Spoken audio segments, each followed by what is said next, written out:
बातों को छोड़ करके सीधे गई है भगवान नारायण जी के पास, क्योंकि सब ईश्वर के ही अंश तो हैं। शांति तभी मिलेगी जब ईश्वर से मिलन होगा। तो भगवान जैसे ही जाने लगे, एक ने कहा रात हो रही है, जैसे श्रीमती जी नाम सुना, बांसुरी अपने कानों में, जाने लगी किसने क्या क्या, कहाँ जा रही हो, रात हो गई है। बताया स्त्रियों को रात को अपने घर से बाहर नहीं निकलना चाहिए।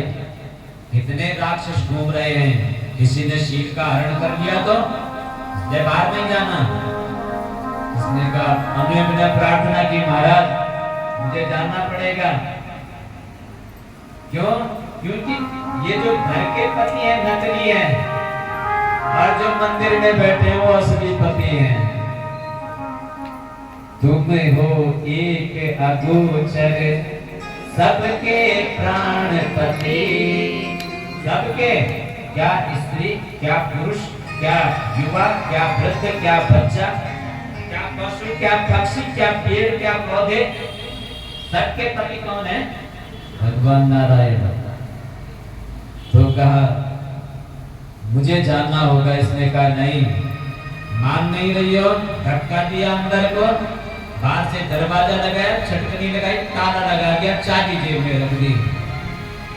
अबे भगवान के विरह में पश्चाताप करने लगी, पीड़ित होने लगी। धिक्कार है मेरे शरीर को। भगवान कह रहे बेटा आजा, बेटा आजा, मैं नहीं जा पा रहा हूं, मुझे ये रोक रहे हैं। संसार के लोग स्वार्थी होते हैं। जब तक काम बन रहा है तब तक महाराज आपसे अच्छा तो कोई है ही नहीं। जैसे काम करना बंद, धन देना बंद, वस्त्र देना बंद, वैसे ही इससे बड़ा दुश्मन कोई नहीं। वृंदावन बिहारी लाल की। जब पिताश्री लाखों रुपए ला रहे हैं तो बेटा भी चरण सेवा, बहू भी, पिताजी बादाम का हलवा खाओगे ना, बनाऊं आपके लिए, क्या बनाऊं बताओ। और जब देखा पिताजी रिटायरमेंट हो लिए हैं, इन्होंने सारा धन इधर उधर बांट दिया, कुछ नहीं है। पिताजी हम थोड़े ही है, यहाँ चार हैं, कभी वहां रहा करो, कभी यहाँ रहा करो। वो वृंदावन बिहारी लाल। स्वार्थी है संसार महाराज, और भगवान निस्वार्थी हैं, आनंद कर देते हैं। 80 वर्ष 90 वर्ष 100 वर्ष के लिए हो जाए, जो भगवान के आश्रित रहेगा उसको कभी कमी नहीं रहेगी। 4 बेटे हैं, 4 बहू हैं, चारों बेटे बहू ने पिताजी को घर से कहा इधर नहीं रहोगे आप। कोई अमेरिका चला गया, कोई इंग्लैंड चला गया, कोई जापान चला गया, कोई चाइना चला गया।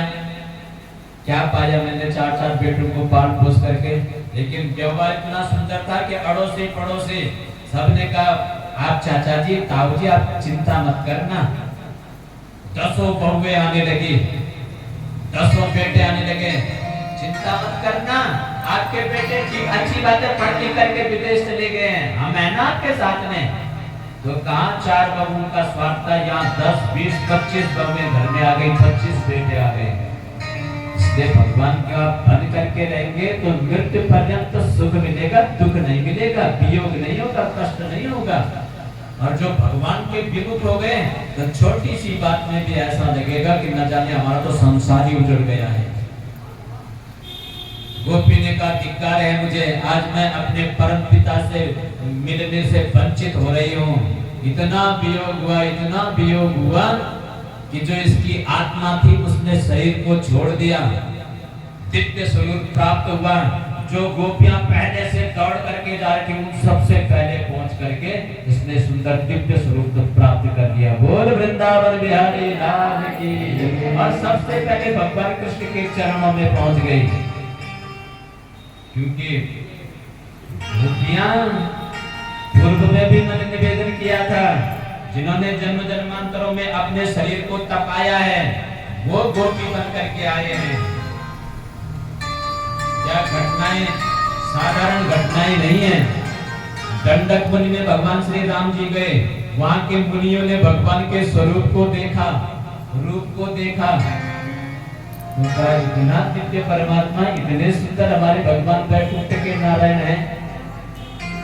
वैसे तो ये हमें अपने साथ में नहीं रखेंगे, काश हमें भगवान स्त्री रूप दे देते, हम इनकी पत्नी बन जाते। भगवान अंतर्यामी का भी चिंता मत करो ऋषियों, अभी तो नहीं लेकिन द्वापर में वो सारे दंडक बन के मुनि गोप भी बन करके प्रकट हो गए। मिथिला की स्त्रियां मिथिला में गए थे, भगवान जनकपुरी में गए थे, सबने भगवान राम जी के स्वरूप को देखा, हमसे भी विवाह कर लो ना, आप तो सीता स्वयंवर के लिए आए हैं, हम भी आपसे विवाह करेंगे। भगवान ने कहा इस जन्म में मैं एक पत्नी व्रता रहूंगा, एक ही विवाह करूंगा, मर्यादा में रहूंगा, लेकिन जब कृष्ण बनूंगा तब मेरे करोड़ विवाह भी हो जाएंगे ना, मुझे चिंता नहीं है। इसलिए सबको बुझाया। कौशल देश की है, अवध की है, जिन्होंने भगवान को पति रूप में प्राप्त करना चाहा वे आई हैं। ब्रह्मा जी ने समस्त देवताओं की कुमारियों को कहा तुम भी जाओ भगवान का सानिध्य प्राप्त करो, वो गोपी बन करके आई है। राधा जी की सखियां ये 33 समूह को साथ में लेकर के आई है। पार्वती मैया आई है, लक्ष्मी माता आई है, सरस्वती मैया, इंद्राणी, जितनी भी देव शक्तियां हैं सब गोपी बन करके आई, इस महारास में आई हैं। भगवान देवादिदेव भोलेनाथ जब पार्वती मैया तैयार हो गई थी, देवी बड़ा सुंदर श्रृंगार कर रही हो, आप कहाँ जा रही हो? रास में जा रही हूँ। कहाँ रास?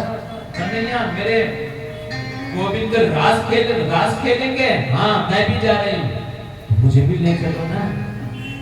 भोलेनाथ वहाँ पुरुषों का प्रवेश वर्जित है, तो कोई बात नहीं, मेरी जटा तो सुंदर है, मुझे भी स्त्री बना दो, साड़ी पहना दो मुझे, लेकिन अपने राम के बिना तो मैं भी नहीं रहूंगा।